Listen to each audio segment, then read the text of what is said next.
కేరళలో కాంగ్రెస్ ప్రభుత్వం కొలువు తీరింది. ఆ రాష్ట్ర ముఖ్యమంత్రిగా వీడి సతీశన్ ప్రమాణం చేశారు. సతీశన్తో గవర్నర్ ఆర్వి ఆర్లేకర్ ప్రమాణం చేయించారు. తిరువనంతపురం సెంట్రల్ స్టేడియంలో జరిగిన ఈ ప్రమాణ స్వీకార కార్యక్రమానికి కాంగ్రెస్ పెద్దలు, ఆ పార్టీ శ్రేణులు భారీగా తరలివచ్చాయి. ఏఐసీసీ చీఫ్ మల్లికార్జున్ ఖర్గే, ఆ పార్టీ అగ్రనేత రాహుల్ గాంధీ, ప్రియాంక గాంధీ వాద్రా, కేసీ వేణుగోపాల్, ఇతర సీనియర్ నేతలు, కాంగ్రెస్ పాలిత రాష్ట్రాల ముఖ్యమంత్రులు, డిప్యూటీ సీఎంలతో పాటు కేరళ మాజీ సీఎం పినరయి విజయన్ హాజరయ్యారు.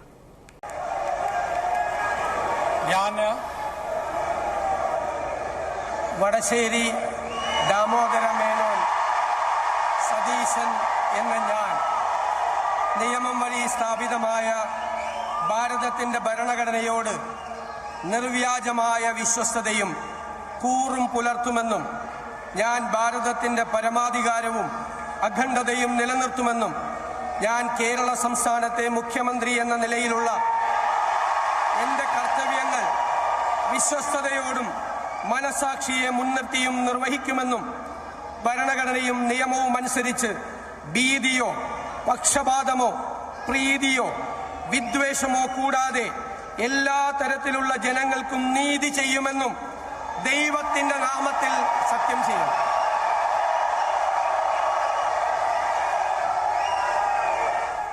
సతీశన్ ప్రభుత్వంలో మంత్రులుగా 21 మంది ప్రమాణం చేశారు. వాళ్లలో సీఎం రేసులో భంగపడ్డ చెన్నిత్తల్ రమేష్ కూడా ఉన్నారు. ఇక కున్హాల్ కుట్టి మురళీధరన్, షాజీ, అబ్దుల్ గఫర్, బషీర్, మోన్సో జోసఫ్ ఇతరులు ఉన్నారు. అలాగే ఆయన కేబినెట్ లో 2 మహిళలకు చోటు లభించింది. తులసి, బిందు కృష్ణలు మంత్రులుగా ప్రమాణం చేశారు. അങ്ങനെയുള്ള മന്ത്രി എന്ന നിലയിലുള്ള എന്റെ കർത്തവ്യങ്ങളുടെ മുറപ്രകാരമുള്ള നിർവഹണത്തിന് ആവശ്യമാകുന്നതൊഴികെ ഞാൻ ഏതെങ്കിലും ആൾക്കോ ആളുകൾക്കോ നേരിട്ടോ നേരിട്ടല്ലാതെയോ അറിയിച്ചു കൊടുക്കുകയോ വെളിപ്പെടുത്തി കൊടുക്കുകയോ ചെയ്യുകയില്ലെന്ന് ദൈവത്തിന്റെ നാമത്തിൽ സത്യം ചെയ്യുന്നു.